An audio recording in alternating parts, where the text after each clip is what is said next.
یہی معاملہ حضرت حسین ابن علی رضی اللہ تعالی عنہما کا تھا.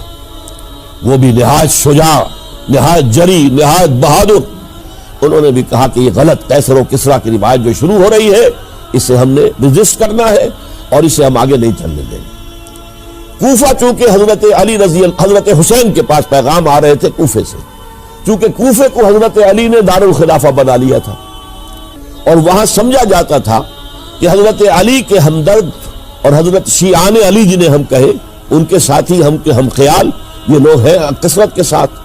اور وہاں سے اب خطوط کا تانکا شروع ہو گیا، آپ یہاں آئیے، ہم بے تاب ہیں، آپ کا استقبال کریں گے، آپ کے ہاتھ پر بیعت کریں گے تاکہ یہ جو قیصر و کسریٰ کی سنت شروع ہو رہی ہے اس کو روکا جا سکے. وہ تانکا بجا ہوا ہے خطوط کا. تو حضرت حسین رضی اللہ تعالیٰ عنہ نے فیصلہ کر لیا کہ میں کوفے جاؤں گا. حضرت زبیر روکتے رہ گئے کہ نہیں، کوفیوں پر اعتماد نہ کیجیے، یہ زبانی کلامی ساتھ دیتے ہیں، جب ڈنڈا چلتا ہے تو پھر یہ ہٹ جاتے ہیں میدان سے، ان پر اعتماد نہ کریں آپ. ایک ایک کر کے بھیڑ چھٹتی چلی گئی اور صرف چند افراد رہ گئے اور اس کے نتیجے میں حضرت مسلم بن عقیل شہید کر دیے.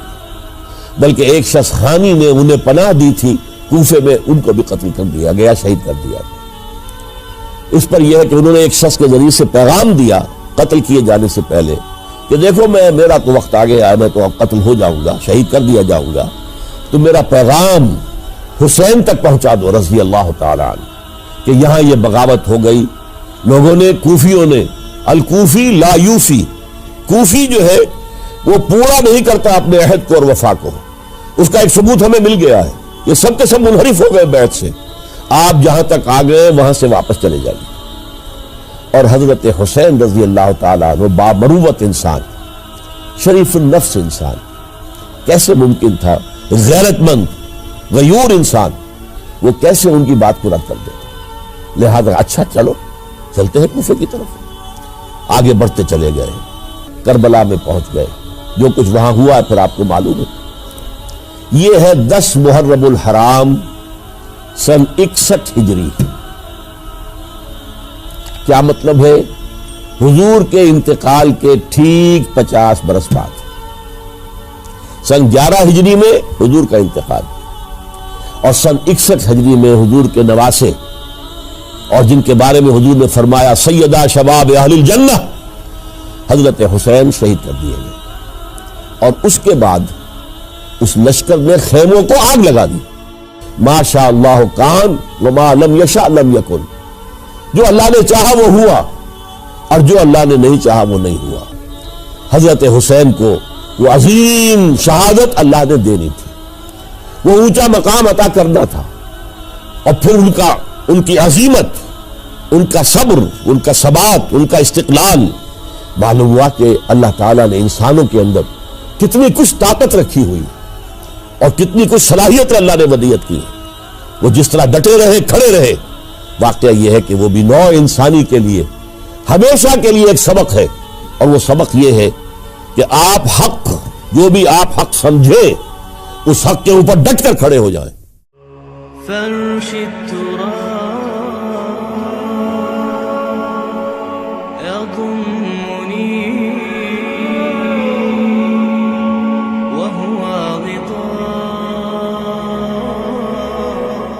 یہ نہیں ہونے دوں گا.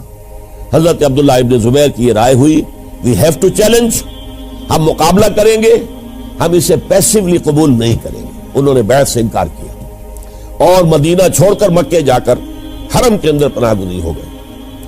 یہی معاملہ حضرت حسین ابن علی رضی اللہ تعالی عنہما کا تھا. وہ بھی نہایت شجاع، نہایت جری، نہایت بہادر. انہوں نے بھی کہا کہ یہ غلط قیصر و کسریٰ کی روایت جو شروع ہو رہی ہے اسے ہم نے رجسٹ کرنا ہے اور اسے ہم آگے نہیں چلنے دیں گے. ان پر بھی جب دباؤ ڈالا گیا کہ بیعت کرو تو وہ کچھ وقت مانگ کر کہ دیکھیے میں ایسا شخص نہیں ہوں کہ تنہائی میں علیحدہ کمرے میں بیٹھ کر بیعت کروں. جب عمومی بیعت لوگے تم سب سے تو میں بھی آ جاؤں گا. اس وقت لوگ فیصلہ کریں گے. تو بس اس وجہ سے پھر وہ گورنر جو تھا اس وقت مدینے کا، اس سے اجازت لے کر آ گئے اور راتوں رات وہاں سے نکل کر وہ بھی مکے پہنچ گئے. تو اب یہ 4 جو ہے 2 گروہوں میں تقسیم ہو گئے، 2+2. 2 کی رائے یہ ہوئی کہ بات غلط ہے لیکن اس کی بنا پر خونریزی، جنگ و جدال، جنگ آپس میں خونریزی کرنا یہ صحیح نہیں ہے، بلکہ مصلحت اس میں ہے کہ اس کو قبول کر لیا جائے. پھر اللہ تعالیٰ کو بہتر حالات پیدا کرے گا اس کے ذریعے سے، تعلیم کے ذریعے، تلقین کے ذریعے سے. جیسے نبی اکرم صلی اللہ علیہ وسلم نے اتنا عظیم انقلاب برپا کیا تھا، ہم کوشش کریں گے کہ نظام حکومت کی اصلاح ہو جائے، لیکن اس وقت اگر ہم اڑ گئے تو پھر گویا کہ خونریزی اور فساد اور باہمی جنگ ہے وہ شروع ہو جائے گی. اور دو حضرات کی رائے ہوئی کہ نہیں، ہمیں ہر صورت میں رجسٹ کرنا ہے. خونریزی ہوتی ہے تو ہو، ہمیں جانے دینی پڑتی ہے تو دیں گے، ہم شہادت قبول کریں گے، لیکن اس غلطی کو قبول نہیں کر سکتے. تو میں اس کے لیے عرض کر رہا ہوں، یہ تیسری شہادتوں کا جو دور شروع ہوا ہے. پہلا شہادتوں کا دور حضور کا دور، دین کو قائم کرنے کی جد و جہد میں جنہوں نے جانیں دی ہے. دوسرا دور اس دین کے خلاف جو کاؤنٹر ریولوشنری موومنٹس آئی ہے ان کو رفع کرنے کے لیے جانے دینا. ہزاروں صحابہ کی جانیں اس میں بھی گئی ہیں. مسیلمہ ابن کذاب ہو یا مانعین زکوٰۃ ہو، ان کے خلاف جو جہاد ہوا. پھر ظاہر بات ہے کہ حضرت عثمان رضی اللہ تعالیٰ عنہ کے بعد جو فساد ہوا، وہ شہادتیں کیا تھی؟ اس دین کے نظام کو قائم رکھنے کے لیے، انٹیکٹ رہے، دشمن اس کے اندر رکھنے ڈالنے میں کامیاب نہ ہو جائے. اب تیسرا دور وہ آ رہا ہے کہ جب کہ داخلی طور پر اس نظام خلافت کے اندر زوال شروع ہو رہا ہے. اس زوال کو روکنے کے لیے کہ وہ اپنی اصل جو خلافت کا نظام اللہ نے اور اس کے رسول نے دیا ہے اس کی بنیاد پر قائم رہے، لہذا ہم ریزسٹ کریں گے اس تبدیلی کو اور میدان میں آ کر مقابلہ کریں. یہ حضرت عبداللہ ابن زبیر رضی اللہ تعالی عنہما اور حسین ابن علی رضی اللہ تعالی عنہما، اب ان دونوں میں ایک اختلاف ہوا. حضرت عبداللہ ابن زبیر کی رائے یہ تھی کہ یہ مکہ ہے، یہ اللہ کا گھر ہے، یہ حرم ہے، اور یہاں کے لوگ بہت سے برے اثرات سے ابھی تک بچے ہوئے ہیں، پاک ہیں، لہذا ہمیں یہاں رہنا چاہیے. اس کو مرکز بنا کر، ظاہر بات ہے اسی مکے سے محمد الرسول اللہ صلی اللہ علیہ وسلم نے دعوت شروع کی تھی، وہیں سے وہ پھیل کر جو ہے ایک عظیم انقلاب کی شکل اس نے اختیار کی تھی، ایک عظیم مملکت جو ہے حضور چھوڑ کر گئے تھے. تو ہمیں مکے میں رہ کر ہی اپنی تحریک شروع کرنی چاہیے. لیکن ادھر حضرت علی کے پاس پیغام آ رہے تھے کوفے سے. کوفہ چونکہ حضرت حسین کے پاس پیغام آ رہے تھے کوفے سے، چونکہ کوفے کو حضرت علی نے دار الخلافہ بنا لیا تھا، اور وہاں سمجھا جاتا تھا کہ حضرت علی کے ہمدرد اور حضرت شیعان علی جنہیں ہم کہیں، ان کے ساتھی، ہم خیال یہ لوگ ہیں کثرت کے ساتھ. اور وہاں سے اب خطوط کا تانکا شروع ہو گیا، آپ یہاں آئیے، ہم بےتاب ہیں، آپ کا استقبال کریں گے، آپ کے ہاتھ پر بیعت کریں گے، تاکہ یہ جو قیصر و کسریٰ کی سنت شروع ہو رہی ہے اس کو روکا جا سکے. وہ تانتا بنا ہوا ہے خطوط کا. تو حضرت حسین رضی اللہ تعالیٰ عنہ نے فیصلہ کر لیا کہ میں کوفے جاؤں گا. حضرت زبیر روکتے رہ گئے کہ نہیں، کوفیوں پر اعتماد نہ کیجیے، یہ زبانی کلامی ساتھ دیتے ہیں، جب ڈنڈا چلتا ہے تو پھر یہ ہٹ جاتے ہیں میدان سے، ان پر اعتماد نہ کریں آپ. لہذا یہی مکے میں رہیے اور ہم دونوں مل کر ایک بڑی طاقت بن جائیں گے. اور یہ مکہ جو ہے ہمارے لیے حصار ہے، یہ ہمارے لیے پناہ گاہ ہے، یہاں سے اس دعوت کا آغاز کیا جائے. اب یہ افسوس ہے، اس سے اللہ کی مشیت سمجھا جائے، اللہ کی مرضی ہے. جو کچھ ہوتا ہے وہ تو بے اذن رب ہوتا ہے. اللہ اپنی مصلحتوں سے ہم سے زیادہ واقف ہے، ہم تو نہیں سمجھ سکتے. حضرت حسین نے فیصلہ کیا اور ڈٹ گئے اس فیصلے پر کہ میں کوفے جاؤں گا. اب یہ بھی بات قرآن مجید میں آیا ہے، حضور سے خطاب کر کے فرمایا گیا فَإِذَا عَزَمْتَ فَتَوَكَّلْ عَلَى اللَّهِ. جب ایک مرتبہ آپ ایک ارادہ کر لیں تو پھر اللہ پر توکل کیجیے. پھر یہ نہیں کہ کبھی آگے کبھی پیچھے، جاؤں یا نہ جاؤں، یہ نہیں، یہ تردد یہ نہیں، بلکہ یہ کہ ایک فیصلہ کر کے ڈٹ جائیے، اس لیے کہ جو بھی نتیجہ ہے وہ تو اللہ کے ہاتھ میں ہے. لہذا اللہ پر توکل کیجیے. فَإِذَا عَزَمْتَ فَتَوَكَّلْ عَلَى اللَّهِ. لہذا سب نے سمجھایا حضرت حسین کو کہ آپ کوفے نہ جائیں. سمجھانے والوں میں حضرت عمر بھی تھے رضی اللہ، حضرت عبداللہ ابن عمر بھی تھے رضی اللہ تعالی عنہ. اگرچہ کوئی قرابت داری جو ہے قریبی نہیں تھی، لیکن بہرحال امت کی ایک شخصیت، عظیم شخصیت تھے. سمجھانے میں سب سے زیادہ زور صرف کیا ہے حضرت عبداللہ ابن عباس نے رضی اللہ تعالی عنہما. اور حضرت عبداللہ ابن عباس کون ہے؟ ایک رشتے سے حضرت حسین کے چچا ہیں، ایک رشتے سے حضرت حسین کے نانا ہیں۔ کیوں؟ حضرت علی اور حضرت عبداللہ ابن عباس چچا زاد بھائی ہیں، عباس کے بیٹے، ابو طالب کے بیٹے، عباس اور ابو طالب بھائی ہیں۔ تو یہ فرسٹ کزن تھے حضرت علی اور عبداللہ ابن عباس رضی اللہ تعالی عنہ، لہذا انہوں نے جب کہا تو گویا کہ ایک چچا ایک بزرگ سمجھا رہا ہے۔ اور دوسرے رشتے سے حضور نانا تھے حضرت حسین کے، اور حضور بھی کزن تھے حضرت عبداللہ ابن عباس کے، چچا زاد بھائی ہیں۔ اس حوالے سے سمجھ لیجئے کہ حضور کے کزن نانا کے درجے میں آ گئے۔ تو یہ دو رشتے تھے حضرت عبداللہ ابن عباس کے، اور انہوں نے بڑی الہا و زاری کے ساتھ، بڑی اپنے مقام سے نیچے اتر کر خوشامد کی ہے، حسین خدا کے لیے باز آ جا، حسین خدا کے لیے باز آ جا، حسین اگر جانا ہی ہے تو اپنے بال بچوں کو لے کر نہ جا۔ جس طریقے سے تمہارے باپ حضرت علی رضی اللہ تعالیٰ عنہ کو کوفہ کے اندر ذبح کر دیا گیا، کہیں ایسا نہ ہو کہ تمہیں بھی تمہارے بال بچوں کے سامنے ذبح کر دیا جائے، باز آ جاؤ۔ لیکن حضرت حسین اب اللہ کی طرف سے ان کے دل میں ایک ارادہ پختہ ہو چکا تھا، اور انہوں نے حضرت مسلم بن عقیل کو بھیجا تھا کہ جاؤ میری طرف سے کوفے والوں سے بیعت لے اور پھر مجھے اطلاع دو۔ وہ گئے، وہاں 12,000 افراد نے بیعت کر لی۔ اب ان کا خط آ گیا کہ یہاں تو فضا بالکل ہموار ہے، اتنے لوگوں نے بیعت کی ہے، باقی بھی جیسے ہی آپ سامنے آ جائیں گے سب بیعت کر لیں گے، لہذا یہاں پر وہ ریزسٹنس کے لیے گویا کہ ہمارے پاس طاقت اس کوفے کے اندر بہت مضبوط طاقت ہوگی کہ ہم یزید کی حکومت کے خلاف ریزسٹ کر سکیں۔ اس کے بعد ہوا کیا؟ یزید نے عبید اللہ ابن زیاد کو گورنر بنا کر بھیج دیا۔ یہ شخص تھا بہت ڈنڈا چلانے والا، اس نے سختیاں شروع کی تو بہت سے لوگ اس بیعت سے تائب ہو گئے، لیکن مسلم بن عقیل وہ میدان میں آئے اور ان کے ساتھ ہزاروں آدمی آ گئے جنہوں نے بیعت کی تھی، ابھی تک بیعت پر قائم تھے، اور انہوں نے گورنر کے گھر کا گھیراؤ کر لیا۔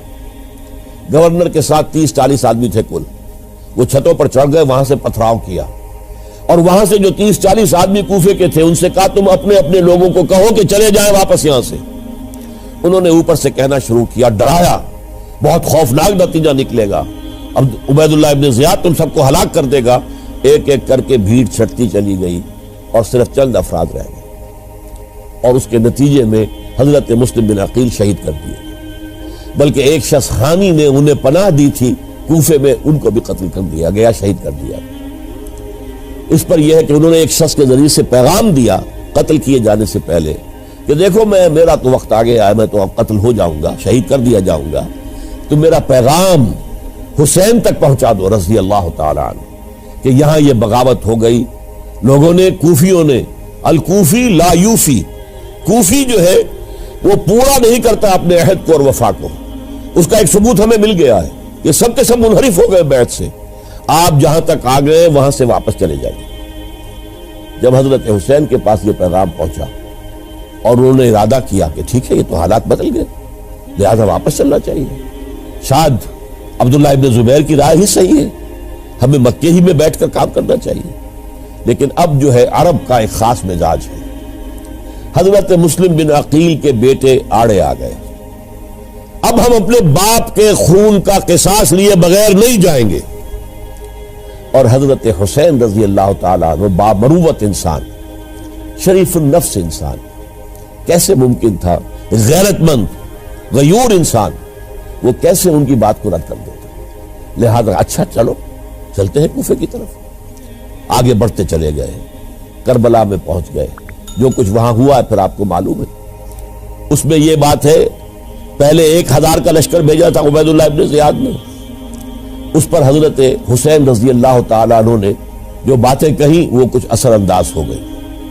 ان کا افسر جو تھا حر بن یزید تمیمی، وہ بعد میں حضرت حسین کا حامی ہو گیا اور حضرت حسین کے ساتھ ہی اس کو بھی شہادت نصیب ہوئی۔ پھر دوسرے کو بھیجا عمرو بن سعد۔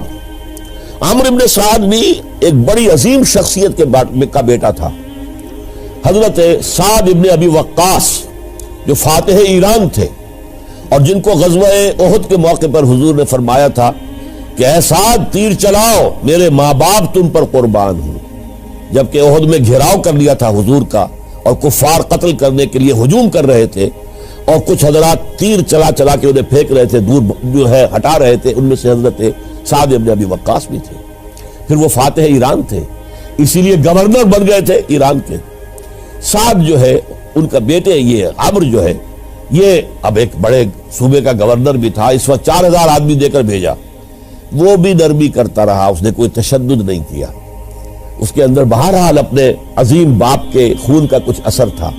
لیکن یہ کہ پھر ابن زیاد کو اطلاع مل گئی کہ عمرو ابن سعد جو ہے وہ تو لے تو لال کر رہا ہے، حملہ نہیں کر رہا، قتل نہیں کر رہا، بلکہ یہ کہ وہ تو اس راستہ بھی دینے کے لیے تیار ہے کہ نہ مدینے کی طرف جائیے اور نہ آپ مکے کی طرف جائیے، نہ کوفے کی طرف جائیے، بلکہ آپ چاہے تو دمشق چلے جائیں، یزید سے اپنا معاملہ کر لیں۔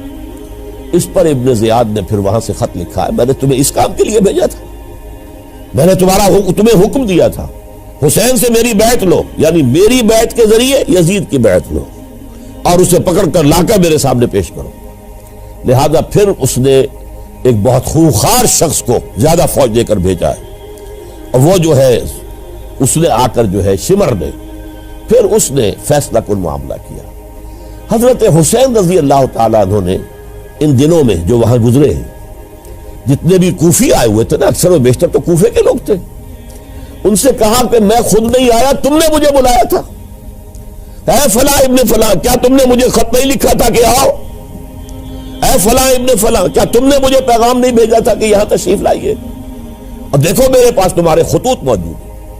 وہ ایک تھیلا جس میں کہ خطوط ہے وہ بھی لا کے میدان میں رکھ دیا۔ یہ حضرت حسین رضی اللہ تعالیٰ عنہ کی شرافت اور اپنی صاف دلی، کوئی اس کے اندر عیاری نہیں تھی ان کے اندر، معاذ اللہ ثم معاذ اللہ، لیکن یہ کہ اس کا نتیجہ اچھا نہیں نکلا۔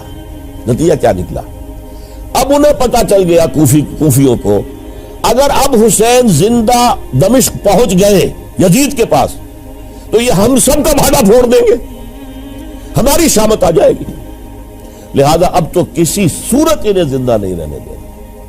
یہ ایک بڑا اہم واقعہ نوٹ کر لیجیے اس کو، اس لیے کہ حضرت حسین نے ایک ایک کا نام لے کر، اے فلاں ابن فلاں، اے فلاں ابن فلاں، اے فلاں ابن فلاں، کیا تم نے خط نہیں لکھا تھا؟ کیا تمہارا پیغام نہیں تھا؟ اب انہوں نے دیکھا کہ یہ بھانڈا اگر یزید کے ہاں جا کر پھوڑ دیا گیا تو پھر ہماری خیر نہیں ہوگی۔ یہی وجہ ہے حضرت حسین کو شہید کرنے کے بعد، یہ نوٹ کر لیجئے، 72 آدمی تھے کل، جس کو کہہ لیں لشکر حضرت حسین کا رضی اللہ تعالیٰ، ان میں سے 20 خاندان بنی ہاشم کے چشم و چراغ تھے۔ وہ بڑی بہادری سے لڑے، بڑی بہادری سے لڑے، ایک ایک نے لڑ کر جان دی ہے، بہت سو کو مارا ہے۔ یقاتلون فی سبیل اللہ فیقتلون ویقتلون، قتل کر بھی رہے تھے، قتل ہو بھی رہے تھے، ایک ایک کر کے قتل ہو رہے تھے، شہید ہو رہے تھے۔ 20 جو ہے خاندان بنی ہاشم میں سے شہید ہوئے ہیں۔ حضرت حسین رضی اللہ تعالیٰ عنہ کا ایک بہت ہی انفنٹ چھوٹا بچہ وہ بھی شہید ہوا ہے۔ باقی سب مرد، تمام مرد، سوائے ایک حضرت حسین کے بیٹے حضرت علی بن حسین زین العابدین کہلائے بعد میں، وہ بیمار تھے، وہ جنگ میں حصہ نہیں لے سکتے تھے، وہ بچ گئے صرف۔ اچھا، حضرت حسین شہید ہو گئے، یہ ہے 10 محرم الحرام سن 61 ہجری۔ کیا مطلب ہے؟ حضور کے انتقال کے ٹھیک 50 برس بعد، سن 11 ہجری میں حضور کا انتقال، اور سن 61 ہجری میں حضور کے نواسے، اور جن کے بارے میں حضور نے فرمایا سیدہ شباب اہل الجنہ، حضرت حسین شہید کر دیے گئے۔ اور اس کے بعد اس لشکر نے خیموں کو آگ لگا دی۔ یہاں نکتہ سمجھ لیجیے، آگ کیوں لگائی؟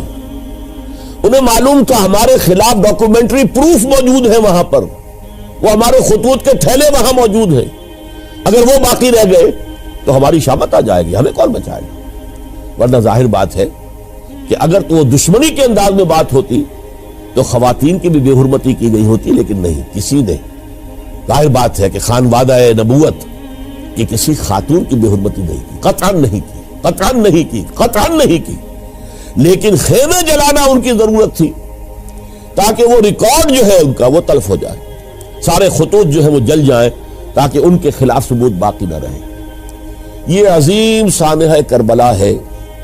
اب چونکہ یہ ہماری تاریخ کے ان واقعات میں سے ہے جس پر بہت کچھ اختلافات ہیں، مختلف گروہوں کی تعبیرات بہت مختلف ہیں۔ ایک طرف اہل تشیع کا اپنا بیان ہے، دوسری طرف اہل سنت کا ایک اجماعی بیان ہے، تیسری طرف کچھ ایسے لوگ پیدا ہو گئے ہیں جو حضرت حسین رضی اللہ تعالیٰ عنہ پر الزام لگا رہے ہیں اہل سنت میں سے کہ وہ تو حکومت کے طالب تھے، اقتدار کے خواہشمند تھے، واجب القتل تھے۔ معاذ اللہ ثم معاذ اللہ ثم معاذ اللہ۔ حضرت حسین اگرچہ صغار صحابہ میں سے تھے، یعنی حضور کی حیات طیبہ میں ابھی چھوٹے بچے تھے، لیکن ان کا شمار صحابہ میں ہے۔ اور پھر یہ وہ شخص ہے جو حضور کی گود میں کھیلا ہے، یہ وہ ہے جو حضور کے شانوں کے اوپر جس نے سواری کی ہے۔ علامہ اقبال نے جیسے حضرت اسماعیل کے لیے کہا ہے کہ وہ فیضان نظر تھا یا کہ مکتب کی کرامت تھی، سکھائے کس نے اسماعیل کو آداب فرزندی۔ ظاہر بات ہے حضرت اسماعیل کسی اسکول اور مدرسے دارالعلوم میں پڑھے نہیں تھے کہ وہاں پتہ چلتا کہ والد کا حق کیا ہے۔ یہ فیضان نصر تھا، ابراہیم کی نگاہ کا یہ فیضان تھا کہ بیٹے کے اندر وہ جذبہ پیدا ہوا کہ یا ابت افعل ما تؤمر، ابا جان جو خواب آپ دیکھ رہے ہیں اور جو حکم آپ کو اس خواب کے ذریعے مل رہا آپ کر گزریے، ستجدنی انشاءاللہ من الصابرین۔ تو اسماعیل کا معاملہ اگر یہ تھا فیضان نظر سے، تو حضرت اسماعیل تو حضرت ابراہیم کے پاس زیادہ رہے بھی نہیں، وہ تو مکے میں رہے۔ حضرت عثمان جو حضرت ابراہیم تو شام میں رہتے تھے، کبھی کبھی آ جاتے تھے، بس اس سے زیادہ معاملہ نہیں تھا۔ وہ فیضان نظر حضرت اسماعیل کو تھا، تو حضور صلی اللہ علیہ وسلم کا فیضان نظر کتنا ہوگا اس کا آپ اندازہ کیجئے۔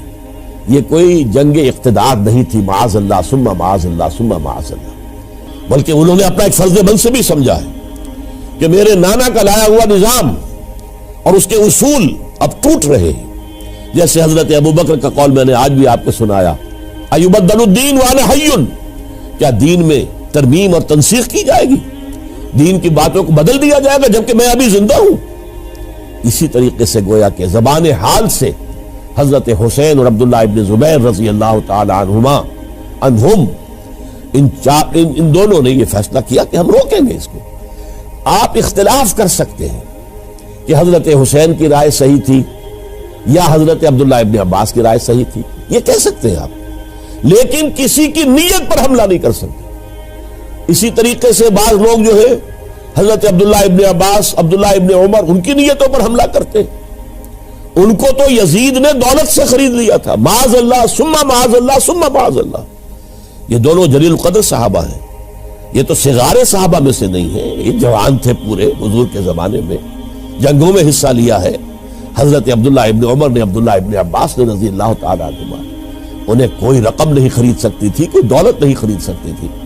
جو رائے انہوں نے قائم کی اور دیانتاً قائم کی۔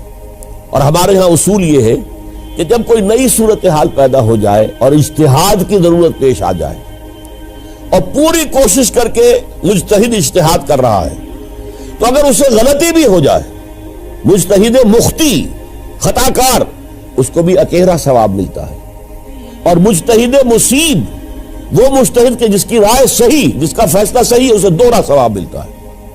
تو ان کے مابین ایک اختلاف رائے کا ہوا، اجتہاد کا ہوا۔ آیا یہ غلطی اتنی بڑی ہے کہ امت میں تفرقہ پیدا کیا جائے، امن و امان کو برباد کیا جائے، خوریزی کا بازار گرم کیا جائے، یا نہیں؟ دو کی رائے یہ ہوئی، ان کی مخلصانہ رائے تھی، ان کی دیانت دارانہ رائے تھی، ہم ان کی نیت پر حملہ نہیں کر سکتے، آپ اختلاف کرنا چاہے تو کیجیے۔ اسی طرح حضرت عبداللہ ابن زبیر اور حضرت حسین ابن علی رضی اللہ تعالی عنہ، ظاہر بات ہے کہ ان کا بھی ایک اجتہادی رائے تھی کہ نہیں، یہ دین کے نظام کے اندر بہت بڑا رکھنا پڑ رہا ہے، یہ تو اب قیصر و کسریٰ کی سنت شروع ہو رہی ہے، یہ اسلام کے دین کے اوپر طریقہ نہیں، عمل نہیں ہو رہا ہے، تو ہم اسے اپنی جانوں کا نذرانہ دے کر بھی اسے روکیں گے، روکنے کی کوشش کریں گے، رکے نہ رکے ہم اپنی جانیں دے دیں گے۔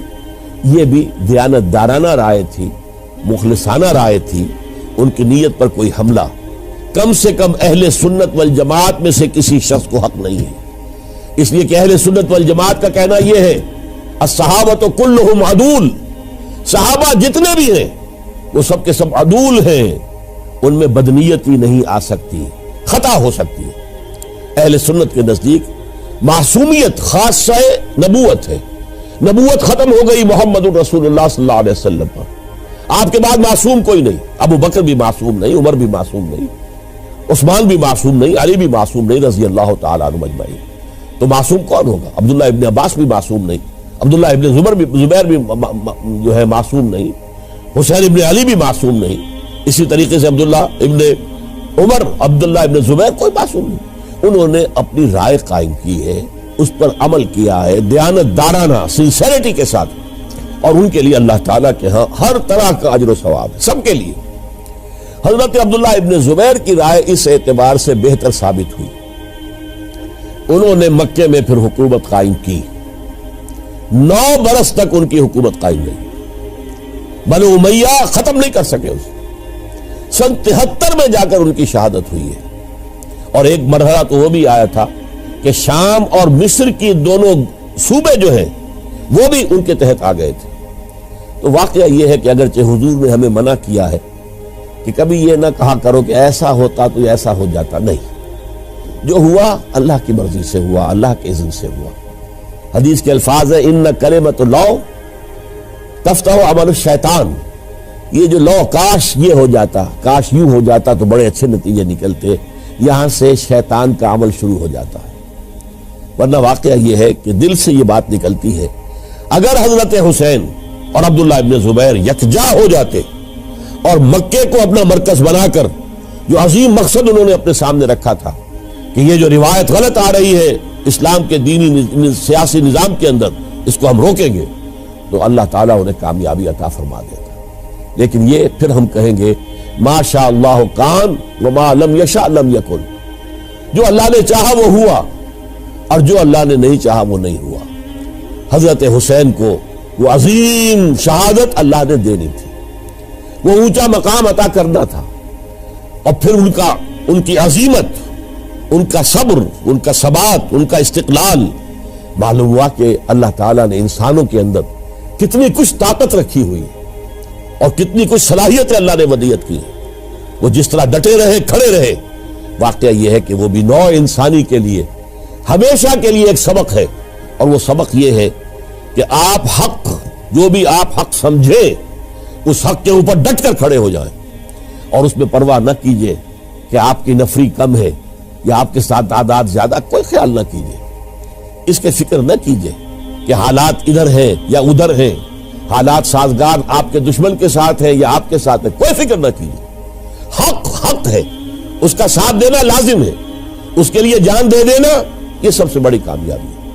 وَلَا تَقُولُوا لِمَن يُقْتَلُ فِي سَبِيلِ اللَّهِ أَمْوَاتٌ، ہرگز نہ کہنا ان کو جو اللہ کی راہ میں قتل ہو جائیں کہ وہ مردہ ہیں، بل احیاء، وہ تو زندہ ہیں، ولیکن لا تشعرون، یہ تمہیں شعور نہیں ہے۔ وَلَنَبْلُوَنَّكُمْ، اب یہ تمام مسلمانوں سے خطاب ہو رہا ہے، ہم تمہیں لازماً آزمائیں گے، بِشَيْءٍ مِّنَ الْخَوْفِ، خوف سے، وَالْجُوعِ، اور بھوک اور فقر و فاقے سے۔ حضرت حسین اور ان کے ساتھیوں کو پیاس کے ذریعے سے آزمایا گیا، حالانکہ دریا دور نہیں ہے لیکن پانی بند کر دیا گیا، کیسی کیسی شدت اور کیسے کیسے سخت حالات کا سامنا کیا، لیکن جھکے نہیں، گردن نہیں جھکی، ڈٹے رہے اپنے موقف کے اوپر۔ وَلَنَبْلُوَنَّكُمْ بِشَيْءٍ مِّنَ الْخَوْفِ وَالْجُوعِ وَنَقْصٍ مِّنَ الْأَمْوَالِ وَالْأَنفُسِ وَالثَّمَرَاتِ، اور ہم تمہیں جانی اور مالی نقصانات کے ذریعے سے آزمائیں گے۔ وَبَشِّرِ الصَّابِرِينَ، اور اے نبی بشارت دے دیجئے صبر کرنے والوں، الَّذِينَ إِذَا أَصَابَتْهُمْ مُصِیبَةٌ، وہ کہ جن کو اگر کوئی مصیبت آئے، ان پر نازل ہو جائے، قالوا، تو وہ کہیں گے اِنَّا لِلَّهِ وَإِنَّا إِلَيْهِ راجعون، ہم اللہ ہی کے ہیں، اللہ ہی کی طرف ہمیں لوٹ جانا ہے۔ أُولَئِكَ عَلَيْهِمْ صَلَوَاتٌ مِّن رَّبِّهِمْ وَرَحْمَةٌ، یہ ہیں وہ جن پر ان کے رب کی طرف سے صلوات ہے، درود ہے اور رحمت ہے۔ وَأُولَئِكَ هُمُ الْمُهْتَدُونَ، اور یہی ہدایت یافتہ ہے۔ اللہم ربنا اجعلنا منہم، اللہم ربنا اجعلنا منہم، میرے اور آپ کے لیے سبق یہ ہے، صرف حضرت حسین کا کوئی دن منا لینا یہ نہیں، ٹھیک ہے، یاد تازہ کیجئے، بہت اچھی بات ہے، لیکن اس کا نتیجہ یہ نکلنا چاہیے کہ اگر حضرت حسین نے اپنی ہی نہیں، اپنے خاندان کی، اپنے اعزاء و اقربا کی، اپنے ساتھیوں کی جانوں کی قربانی پیش کر دی حق کے لیے، تو ہمیں بھی فیصلہ اور سبق یہ لینا چاہیے کہ ہمیں حق کا ساتھ دینا ہے، ہر شے بعد آباد، چاہے اس کے نتائج کچھ بھی نکلے۔ اقول قولی ھذا واستغفر اللہ لی ولکم ولسائر المسلمین والمسلمات۔